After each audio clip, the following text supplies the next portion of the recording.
Hello mga kabayan, ito na naman po inyong Junjun at magre-react na naman po tayo sa isang video.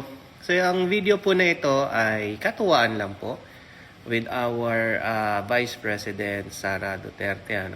At ito po ang isa sa mga nakakamiss doon sa dati nating Pangulo kay Pangulong Duterte dahil makikita niyo yung pagiging natural nila dahil sa sobrang busy nila sa buhay nila, nakakahanap pa rin sila ng something na yung magpapasaya ba sa sarili nila. At of course, nadadamay na rin tayong mga regular na tao. Ito yung mga bagay na hindi mo pwedeng bayaran ng pera. Yung bang maliit na bagay na magpapasaya sa'yo, tapos i-share mo sa iba. So yan yung mga bagay na namimiss natin. At syempre, nagpapakita na makaka-relate tayo sa mga pinuno natin sa gobyerno. Hindi kagaya ng ibang namumuno, na parang ang taas-taas nila, ang yaman-yaman nila, ang layo-layo nila sa mga kagaya nating mga normal mamamayan. So, importante po kasi na na hindi lang yung maganda yung pagpapatakbo mo sa pamahalaan ng Pilipinas. Maganda rin yung napapaabot mo sa mga mamamayan na ikaw ay lang din, yung bang abot kamay ka in case na alam mo yung kailangan ng tulong or kailangan ng kahit inspirasyon sa buhay ng isang simpleng tao. So, po mga kabayan, mag-react, mag-comment, manood tayo sa nakakatawang maikling video na ito. Okay, again, this is your Junjun. Junjun is in. Hi! Gusto ko lang i-share sa inyo ang aming kusina. Ito, yan. LV mo ang trapuday.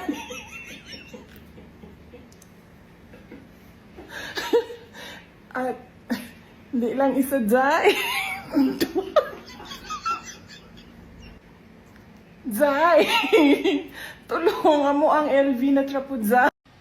So, ayan na nga po mga kabayan. Napanood na natin yung maikling video ni VP Sara. Na alam mo yon na yung, yung LV niya ay yung parang, di ba yung sa ating mga Pilipino, uso yan, yung mga mat na yung mga basahan sa kusina at yung sa kanya LV. Pero halatang-halata namang nabili lang sa palengke. Pero alam mo yun yung mga bagay na yung matatawa ka na, kasi ginagawa din nating normal na tao yan, di ba? Na, ay, ganda ng tsinelas mo, LV di ba? LV palengke. Di ba po, Kasi sa akin po, ang reaction ko dito, sa dinabi-dabing lumalabas, na mga, lalo na yung sa mga manggagawa ng gobyerno, na lumalabas ngayon na issue sa kanila, na mamahalin yung mga gamit, mga milyon-milyones. Pero hindi mo naman kailangan, sa totoo lang.